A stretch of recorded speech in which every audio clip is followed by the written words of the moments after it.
I think we can actually live saying, I know good is coming because I know God is good. Hello, friends, and welcome back to another episode of Lean In With Lizzy. It is crazy to say this, but this is season 1, season finale. Today is our 40th episode, and I cannot believe we're here. Truly, it feels like I just lived a dream the last 9 months of my life. I have to start out and want to start out by saying a huge thank you to you, to the community here, to what has been built, for the comments, for the encouragement, for sharing all of these episodes, for building what has been built here. So much of that has happened because of you, for showing up and cheering me on and cheering each other on in this community. This is a really unique community online. I'm probably going to talk about that a lot on today's episode. And it's really remarkable to see what kind of women have gathered here in this community. I think for me, thinking about the woman listening on the other end of this podcast, I wish I could give you a huge hug and tell you you're doing better than you think you are. And thank you for showing up to listen to messages that really matter, that teach us about things that are going to last a long time, and to sacrifice the things that might bring you temporary happiness and a hit of dopamine to do the things that matter more. When I first started this podcast, my team told me that half of all podcasts quit before episode 3, and about 90% quit before episode 20. Those are crazy numbers. But that's not what's happening here. We've just made it 40 episodes. And also, I want to share something even more insane. I want to preface this by saying I am not saying this from a place of pride. I'm also not even saying this as a humble brag, but this podcast has made it in the top 100 podcasts. I want to say this for one reason, and actually 2 reasons. One, to thank you because you guys are the reason it's grown. It's plain and simple. Number 2, I think the fact that this podcast and this show has grown so quickly and so big shows that this community is needed.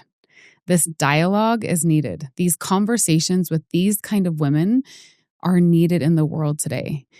When we think about the women listening into this podcast, I think about you, I think about your friends. You're not traditionally represented in the media. When we think about the women shown in TV shows, in pop culture, on movies, on television, in the news, they don't represent us most of the time. They don't represent the humble, the bold, the courageous, the self-sacrificing, the women who aren't scared to take leaps, the women who know it's not about their appearance, it's not about their body, that's not what brings them worth. Those women are not being shown enough on media. And I think that's why women are resonating with this show. And so I think those numbers and what we built to this point just show that, like, this message is needed here. We have done no marketing. We've self-funded this podcast, and a big thank you to my husband and my kids for believing in this show, and that we've funded this show because we believe in the messages that are here. This getting the word out and doing what we've done has only happened because you guys have felt like these conversations are important, and you've shown up and you've shared. As we head into season 2, there are going to be changes. I'm not really going to tease many of those changes. You're not going to have to wait very long. We're going to start back up the podcast in August. But what I can say is I've already been doing a ton of work in preparation, in thought work, in data online, in research on the topics that aren't happening, that need to happen more, on the topics that are resonating with you.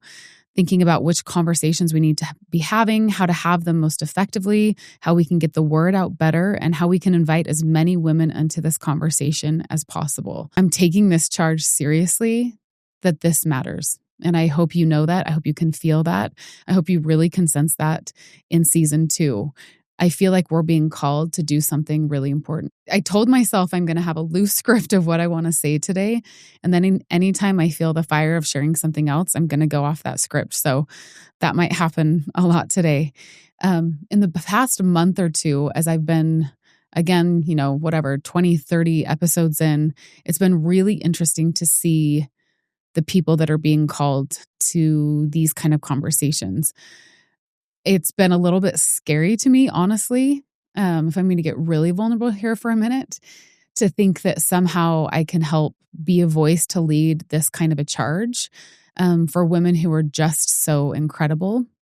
I keep looking to the left and right and being like, well, let's create a committee or let's have lots of people lead this. And I just keep feeling like keep charging ahead and invite as many women to join as possible.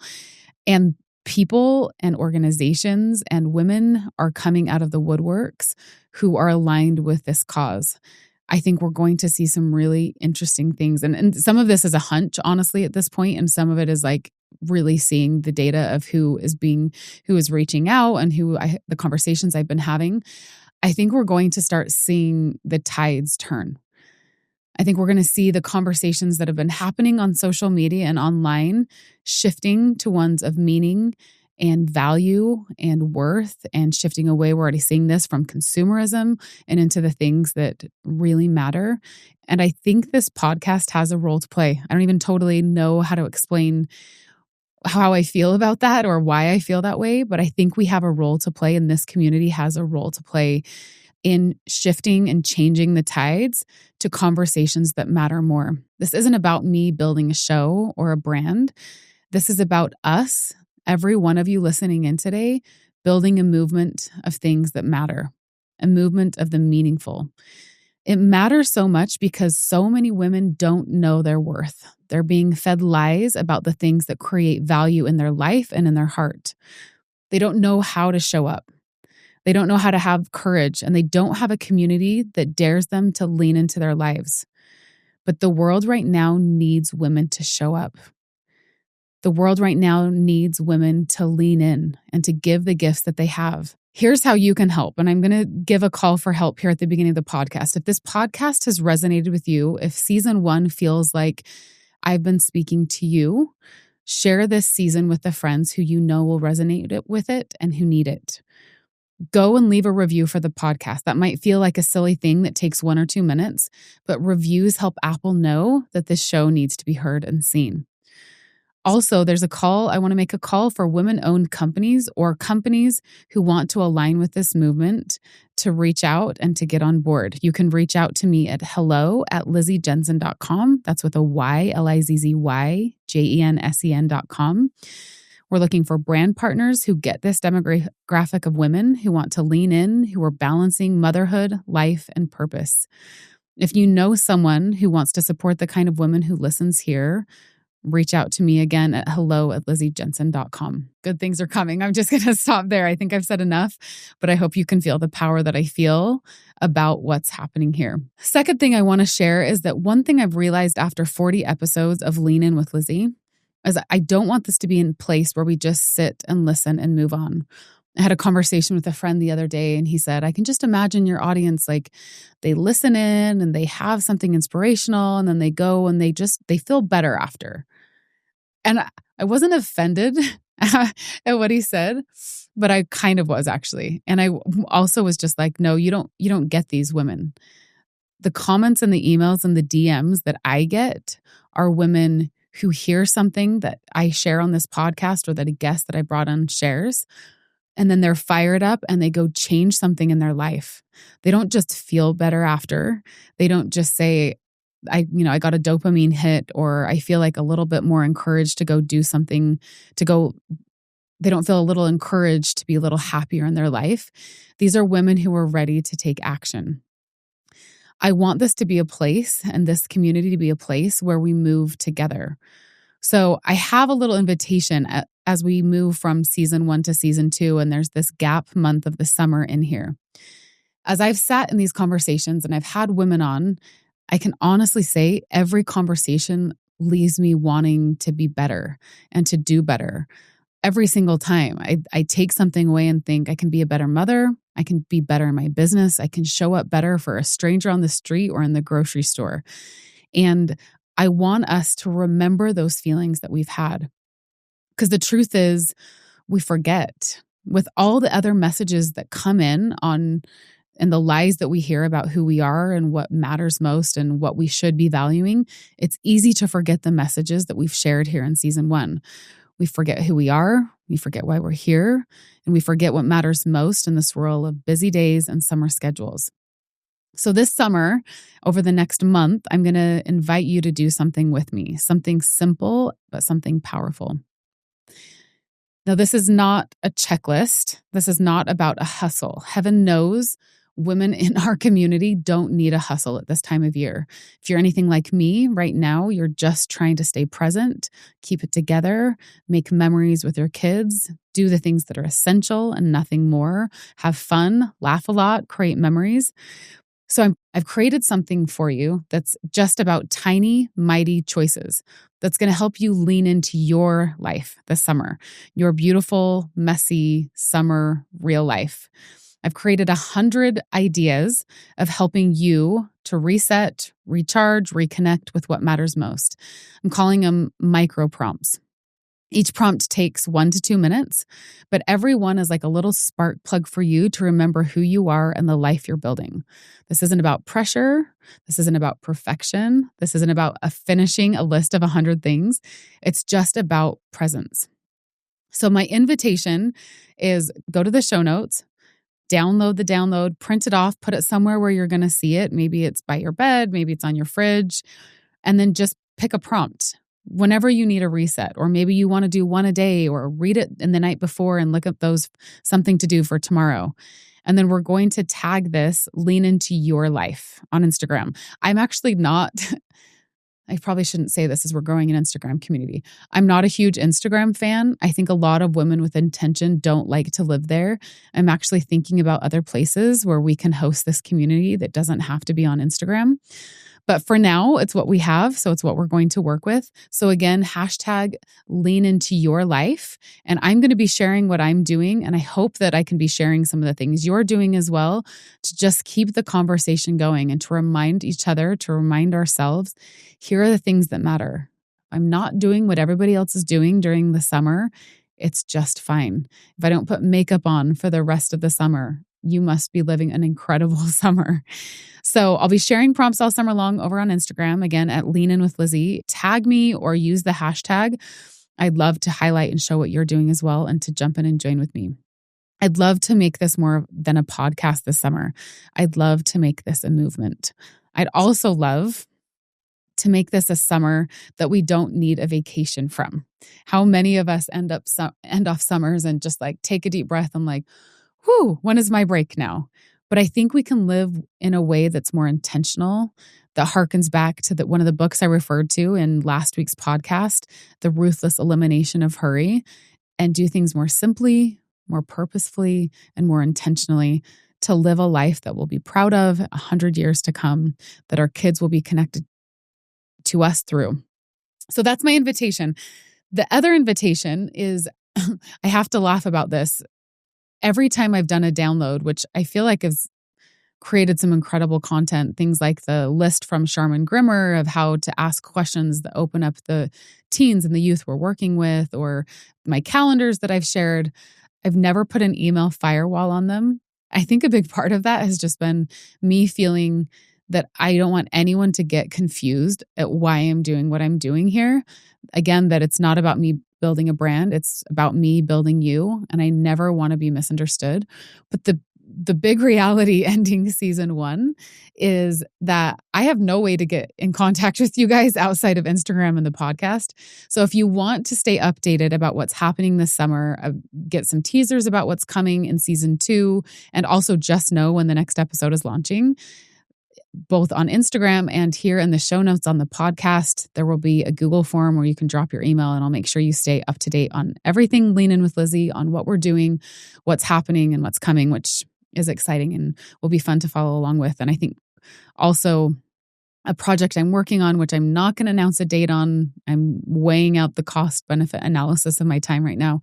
I'd love to start an email newsletter or Substack or something like that, where those of you who are like me, who are not on Instagram and who want updates about the episodes, what's happening in current events, and me giving some input on what's happening, what you can do in your families, that's going to be happening over there at some unknown future date. But if you want updates on that as well, again, leave your email. You can check the show notes or over on Instagram. I'll have a form there.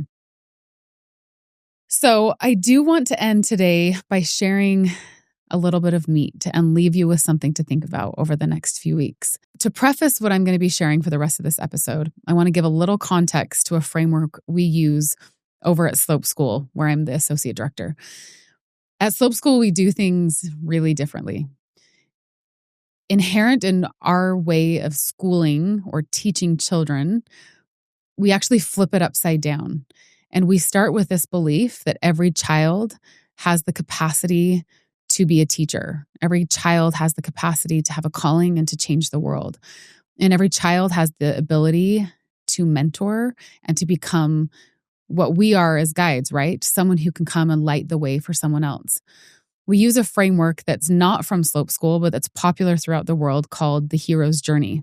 This was made popular by Joseph Campbell, a popular writer, filmmaker, I believe also a professor. And he talked about the concept of the hero's journey, which is in every story, every great story you hear, every great movie, every great series. And it's the process of transformation of that hero in the story. It's why we're drawn to great stories. It's why when a story doesn't really have depth to it, it doesn't. It's because that hero never actually went through this process. But a great story, a great movie, any piece of literature goes through this process. And the deeper it goes through it, the more interesting the story is. We're drawn to these stories as humans. And here's just a brief outline of what this process is, but it's all over the internet. You can Google this and watch some really interesting videos if you want to learn more about, again, the hero's journey. It starts out with this call to adventure. And you can think of this like Bilbo Baggins. He's my very favorite. If I had to choose actually, we did have to choose an avatar at Slope School, and I chose Bilbo Baggins because him running out of the Shire is like one of the best images of all time. And there's this call. And initially, in most heroes' stories, in the hero's journey, there's initially a refusal of the call. This reminds me so much of the podcast I did about fear. Often when we're feeling a call to something, we initially refuse it and say, no way, not me, couldn't be, don't have the skills, don't have what it takes, don't have the background. And then there's an acceptance of the call. And then as you go around again, if you're listening, not watching, I'm kind of drawing a circle with my hands because this call to adventure and this whole hero's journey comes kind of as a loop, and you start back where you started, and I'll get to that point. And then as you're going on, there's a mentor that comes. You can think of Gandalf the Grey, or you can think of Dumbledore, or you can think of 1,000 other, again, movies, stories. Some mentor comes into play. They could be a spirit from the unknown world. It doesn't even have to be a real human. It could be an animal who guides them in some kind of way. And then as they come down to the bottom of the circle, they hit this moment of despair where it looks like they'll never get out. It looks like it's impossible. This is the most important part when you're building up in the movie and you're starting to say, how will we ever get through this?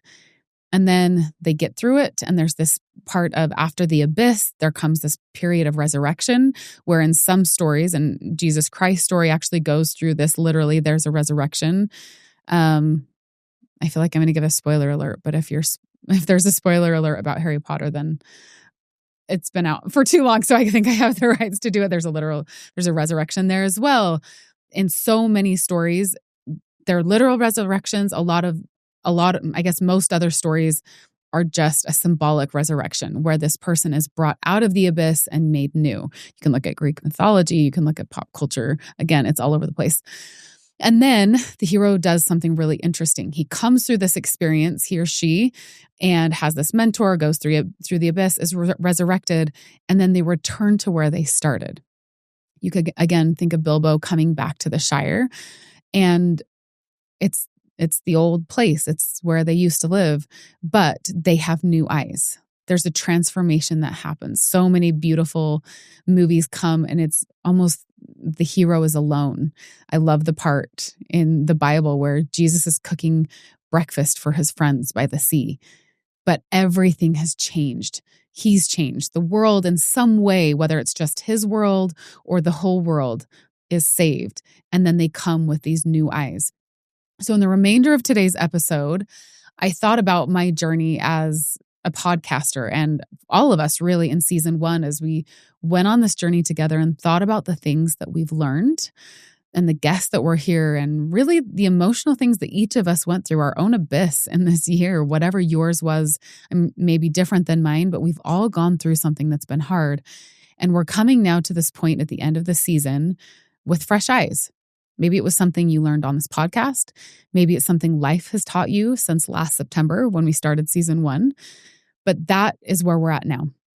And so I want to take a moment and reflect on my new eyes and the things that I've seen and the things that I feel even more strongly about now than I did when I started this podcast. Some of them I may have learned the lesson before, but I just know it even more strongly. And some of them have been new to me. So we're going to roll through these, and I've got 10 of them. So I'm not going to spend a ton of time on each of them. Some of them I'm going to refer to some of the old podcasts that I've done, and you can go listen if you haven't yet, or if you want to re-listen to the episode if this strikes you today. But these are the things that I'm walking away with, that I'm grateful for, that I'm grateful to our guests for, to our community for, to the comments that have been sent, to the DMs. This is my hero's journey, and these are my fresh eyes. Are you ready? Let's jump in. Number 1, start before you're ready. I talked about this on the podcast about fear, but I have to share it again as I'm coming with fresh eyes at the end of the journey of season 1. I invite you to do the thing you're feeling called to do. If you're being called on a hero's journey, just start, especially and even if you can't do it perfectly right now. If you're being called to it, take one step in that direction. I feel it even more strongly now because this was season 1 for me. If I would have waited until I was ready, I may have missed the moment of opportunity. Season 1 wasn't perfect. If I could have had this perfect season, I would have had so much more preparation for every single episode. I would have had more outreach to guests sooner and not like a week before. I would have prepped my solo episodes with a lot more time and involvement in each of them. But it was all it needed to be. I didn't actually have to do that to start podcasting. You're all here. We had the success that we had. We've now been set up to have a really great season 2 because I just started. Sure, maybe some people were turned off because I say too much, or I wasn't prepared enough, or I didn't follow a train of thought here or there. Frankly, that just doesn't matter. The people who are needing to be touched by you and will resonate with the work you have to do, you're ready for it right now. Take one small step. Don't feel rushed. Also, what I've learned is let good enough be good enough. I was texting with my brother, Mike, this morning, and I texted him a picture of just my computer screen. And I'd been up since 4 a.m, just too much on my plate right now. I haven't said no enough, which is one of the things I've learned this season. I'm still learning. And I just had to prep for this podcast. I had some prep work for some meetings at Slope School. And I just texted him like, this is where I'm sitting. The sunshine's coming through. I'm feeling so good. And he said, I'm so proud of you. Episode 40, season is over. You need to take a deep breath and just be proud of yourself. And I said, can't take a deep breath yet. Still running, have a meeting soon. Got to get the kids off, but it can't, it's close.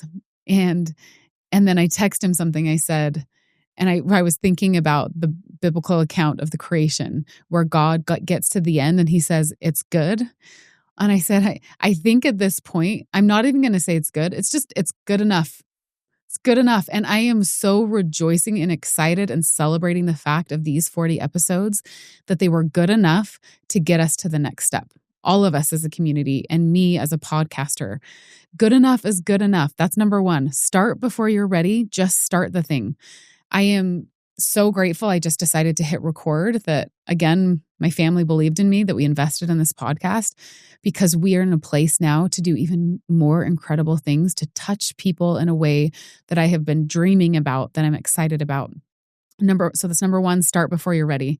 Number 2 was one of my favorite takeaways from an episode from a guest this year. And that is, I'm going to call it live like it's already happening. Live in expectancy. Live expecting the miracles. This one comes from Sunny Mahe, who I'm now obsessed with. And it comes from her episode. If you haven't listened to her episode, highly recommend it. She talks a lot. She went through like trial after trial and crazy things. And typically when people tell stories of trials, they talk about how hard they were in the moment. She told those experiences in a totally different way. And she talked about them that even in the moment when it was happening, when everything was so hard, she was living in this expectancy like, I know this isn't forever. I know we're going to get a house. I know the pain's going to go away. I know God's going to provide. And she taught me something about living in expectancy of what's coming that I think is key to us really living with faith and hope. If we're living hoping for a miracle or hoping that God's hearing us, I think we're living beneath our privileges. I think we can actually live saying, I know good is coming because I know God is good. I know that. And that's how we feel about season 2. And I don't know, I'm not even going to say season 3, whatever's ahead and whatever we're building here. I know good is coming because he's had my back this far. He's filled my mouth every single time. He taught me that I can show up and it's really about him providing and it's not about me. And I'm super grateful for Sunny for teaching me that it's not just blind optimism. It's not living with rose-colored glasses to even in the middle of a trial say, it's just for a time. This isn't my always and forever. It's just for a time. The good is coming. I talked about this a little bit too when I had my friend Maria on and she was talking about meeting her friend's daughter in the hospital lobby.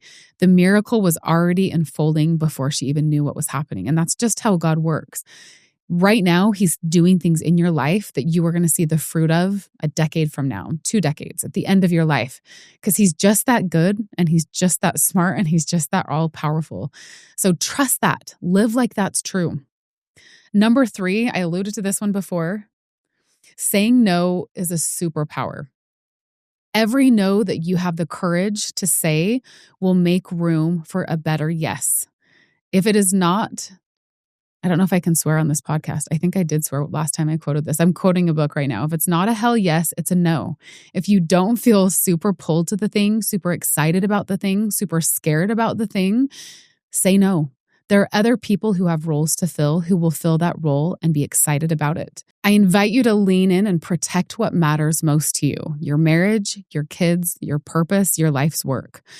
Overextending to things that aren't yours to overextend into doesn't make you a hero. It makes you exhausted. I unfortunately can say this from firsthand experience. If it's not something totally aligned, say no. Keep and make room for the things that matter most in your life. And those will flower and fruit. It's like pruning. I actually just pruned a basil bush at my house, just like a little potted plant inside my house. And they're really cool. You should Google or ChatGPT where to cut them so that they flower a lot. But every time you cut off things that are wilted or aren't really going to be fruitful or aren't helpful, it allows the good stuff to grow. It's just a principle of nature. It's an eternal principle. You have to cut off the stuff that isn't going to be fruitful in your life. Saying no does take courage, but it will save your life and your work. Number 4, boundaries build peace. I haven't even done a whole podcast on this, but this is one of the most important things I've learned this year. Every time I go to set a boundary, I feel fear and scared around it. I feel like I'm letting someone down. I feel like if I protect my peace and draw a line of what I can and can't do, that somehow someone's going to be put out. And I honestly can say, I think without exception this year, when I am clear about what I can do and I'm matter of fact about it and what I can't do and what they can't rely on me for, they thank me. People will thank you when you tell them what works and what doesn't. Clarity and being clear is kind. We talk about, that's actually a saying from Slope School. Clear is kind, whether it's with parents, whether it's with the heroes that come into our classrooms. And it's the same with your spouse, with your kids. You need to draw the boundaries that keep you sane, that keep you happy, and again, that allow you to say no. Number 5, you can learn to be great at relationships. This has been a lesson I've learned probably the past 3 years in a major way. Being great at relationships, whether it's friendship or marriage or parenthood or mentoring or being a great aunt, isn't just some art that you happen to pick up on or not when you're young. You definitely have a leg up if you grew up with a parent or a mentor who was great at it and you just kind of over time observed their ways, maybe by osmosis, and didn't even realize that's what you were doing. But if you didn't and you're terrible in friendships, 2 things. 1, That's okay. You can learn it. And two, you have no excuse. If you continue to show up in your life being a terrible friend to the people that you actually want to be great to or who are great to you and you care about, you don't have an excuse. At some point, you can't keep saying, well, like I've said, I didn't see it model as well, or I don't know how to do that, or I'm not just good at that naturally, or I'm a lone wolf and I love work. If you want a relationship to happen, you have to do something about it. You have to invest your time. You have to invest energy. You have to show up. This is a great one to put in ChatGPT. Put exactly where you are. I'm this kind of a person. I wish I had more friendships. This is what I'm working with. These are the things I like to do. Let it spit out some ideas for you to start. My two favorite episodes and some of my top episodes of the whole season were Julian Nixon and Charmin Grimmer. And they actually taught friendship and mentorship like it was a science, not just like it was an art. If you want to learn to connect deeply, create a community on purpose, or be a powerful aunt, it's not going to happen by accident. It's a life-changing skill that you can learn, and go learn it. The world needs you to learn it. Number 6, stop shrinking. I want to say this one with all the force that I can say it. I have had so many women who I have invited on this podcast who respond by saying, I have nothing to share. Oh my gosh, are you serious? What would I even teach? No one would want to listen to me. And I'm kind of tired of it. Not of these women. They're like some of my best friends. But I'm tired that we as women see ourselves as small so often. And I want to ask you a question. If you're in that boat and you've been showing up like that in your life, playing small, who are you serving? You're not serving those around you by playing small and being humble. You're also not serving yourself. If you keep telling yourself that you have no skills, you have nothing to offer, you're bringing yourself down and you're stopping yourself from serving those people who need you right now. The truth is, if you're a woman listening to this podcast, if you're a woman who lives in an area, if you have any education at all, if you have any skill to teach, you are needed right now. And stop getting in your own way. I also want to say, even if you're faking it at first, playing bigger will help you grow into it. It will also help you see that people around you will take you seriously. A big example to this for me was just this podcast. Like, I'm just going to start reaching out to women. And sure, I had some women not respond. Who cares?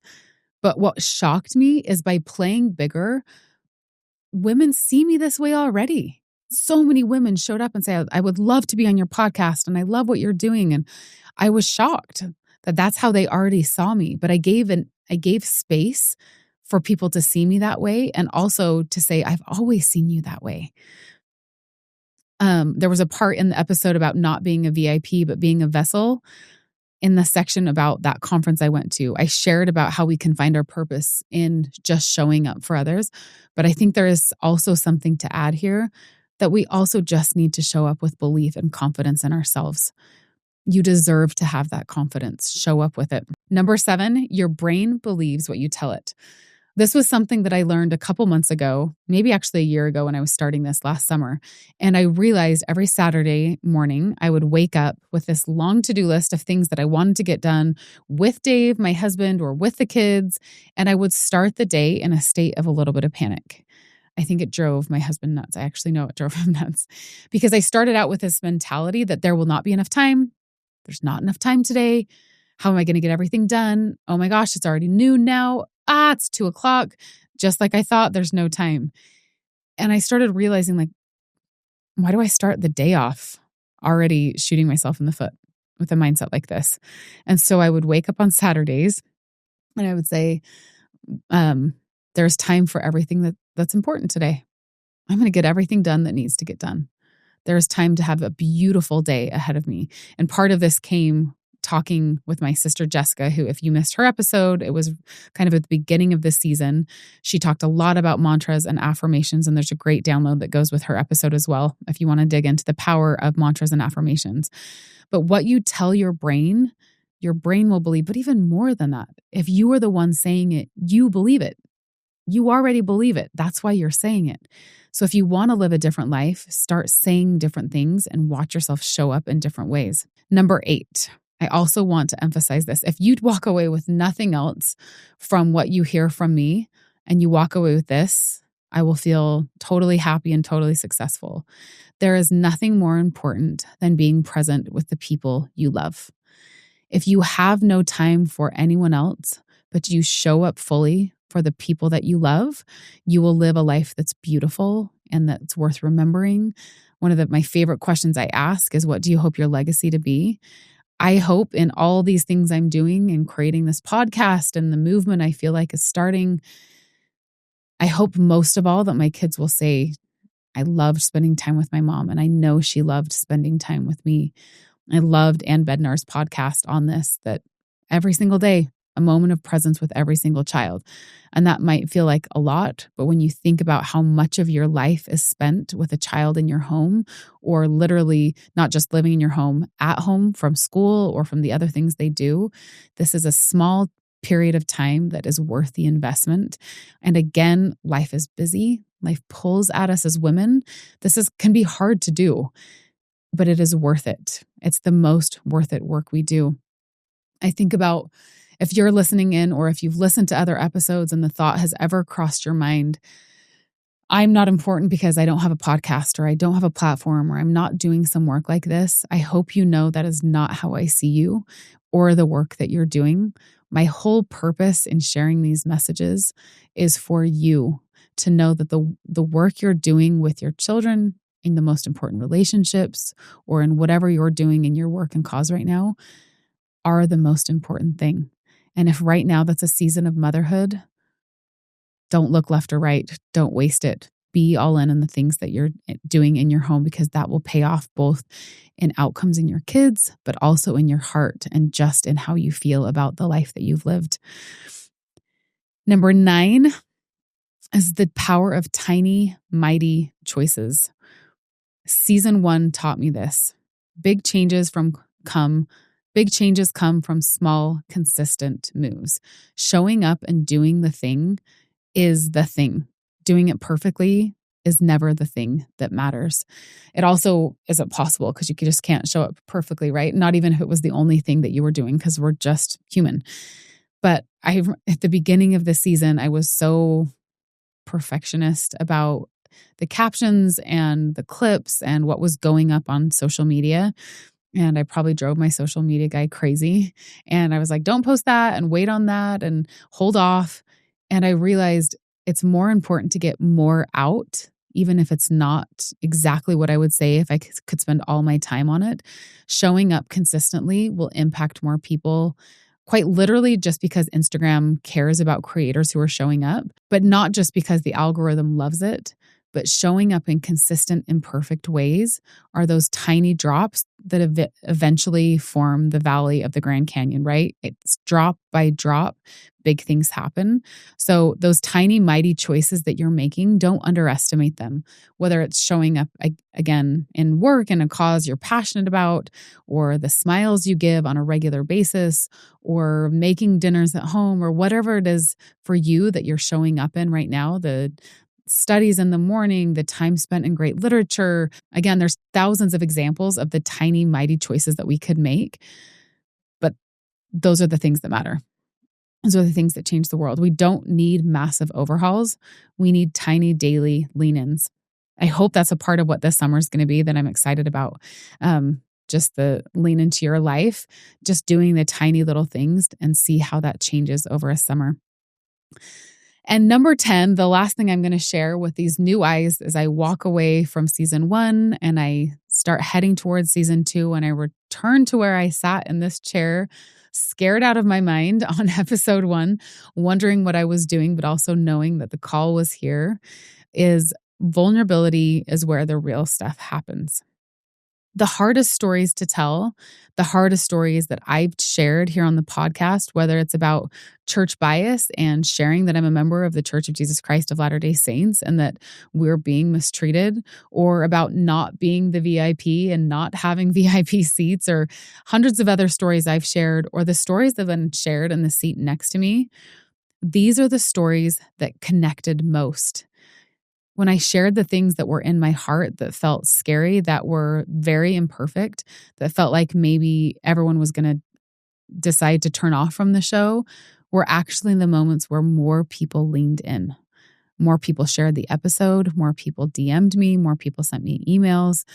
And it was shocking, but also should be expected. That's when we feel connected to other people. Vulnerability isn't weakness.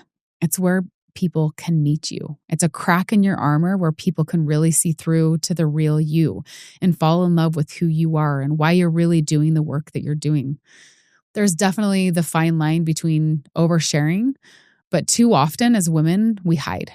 I think our issue is much less about oversharing and much more frequently about feeling the need to show up perfectly and only showing up when our best foot is going forward. Showing up in vulnerability is where we build the real life. I hope you have felt empowered to do that in your own life. And I'm even going to put a plug in here for with your own children. Share where you've made mistakes. Give them an example of what it looks like to have an honest apology and to say, I messed up and that's part of life and I'm super sorry. And teach them how to do that in a way that isn't full of shame, but it's full of courage. These were my top 10s I wanted to share with you today and leave with you. I hope that something in here has struck you, has made you see your own self or your own journey with fresh eyes. I'm so sad to be closing today and to be signing off, knowing that it's going to be a couple weeks until I'm back. Just a reminder, I don't want to lose contact with you over the summer. So I'd love if you want to put your email in, again, in the show notes or over on Instagram, and make sure you're following at Lean In With Lizzy on Instagram for the summer series if you want to join in there. I would also love to solicit a little feedback from you. If you've been listening to this entire season, maybe this is giving myself a pat on the back, but I think you've got really good taste. And I really want to hear what feedback you have for me. This could be guests you'd love to see, a series you'd love, topics you want me to discuss. It could be a question you have that you want us to do a live mentoring session on. It could also be just real feedback of how I could do my job better. I have really thick skin and I would love to get feedback and thoughts from you. If you want to email me some feedback, again, you can reach me at hello@lizzyjensen.com, and I would love to hear from you. Also, if you have a story of empowerment or how the season has changed you, a step that you've taken to change your life because of something you've heard on this season, I would really love to hear that story as well. I want to close by saying this isn't the end. It's just the start of the next part of the journey. Until next season, I invite you to lean into your life, pick the tiny things that matter, and watch God make a miracle out of it and out of you. I love you, I believe you, and I'm so excited to see you in season 2.